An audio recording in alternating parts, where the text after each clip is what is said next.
Kannur central ജയിലിൽ സംഭവിച്ചത് കനത്ത സുരക്ഷാ വീഴ്ചയാണ്. ഗോവിന്ദചാമിയെ പോലെയുള്ള കൊടും കുറ്റവാളികളെ പാർപ്പിക്കുന്ന സെല്ലിലെ നിരീക്ഷണ സംവിധാനമാകെ നോക്കുകുത്തിയായി മാറി. CCTV നിരീക്ഷണം അടക്കമുള്ളവ കാര്യക്ഷമമായിരുന്നില്ലെന്നും തെളിയിക്കപ്പെട്ടു.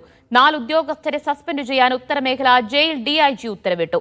ജയിലിനകത്തുനിന്ന് ഗോവിന്ദചാമിക്ക് സഹായം കിട്ടിയതായി പ്രതിപക്ഷ നേതാവ് VD സതീശൻ കുറ്റപ്പെടുത്തി.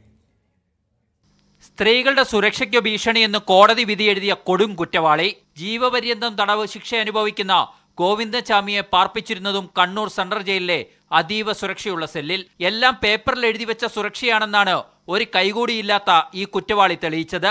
സെല്ലിലെ കമ്പി മുറിച്ചു മാറ്റിയും തുണി ഉപയോഗിച്ചു മതിൽ ചാടിക്കടന്നും ഗോവിന്ദചാമി ജയിൽ ചാടിയത് അറിഞ്ഞതും പിന്നെയും ഏറെ സമയം കഴിഞ്ഞ്.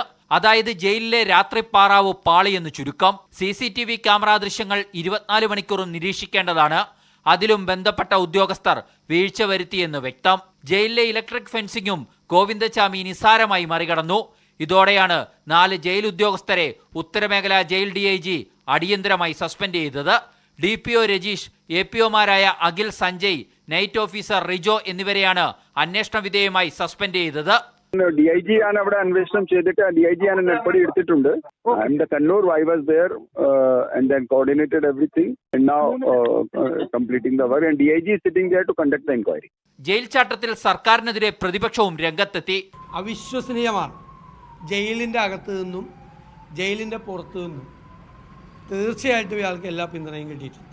സർക്കാരിന് അപമാനകരമായ കാര്യമാണ് നടന്നിരിക്കുന്നത്. ജയിൽ മേധാവി ഇന്ന് കണ്ണൂർ സെൻട്രൽ ജയിൽ സന്ദർശിക്കാനിരിക്കെയാണ് ജയിൽ ചാട്ടം.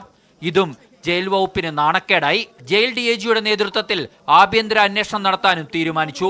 മീഡിയ 1 കണ്ണൂർ, തിരുവനന്തപുരം.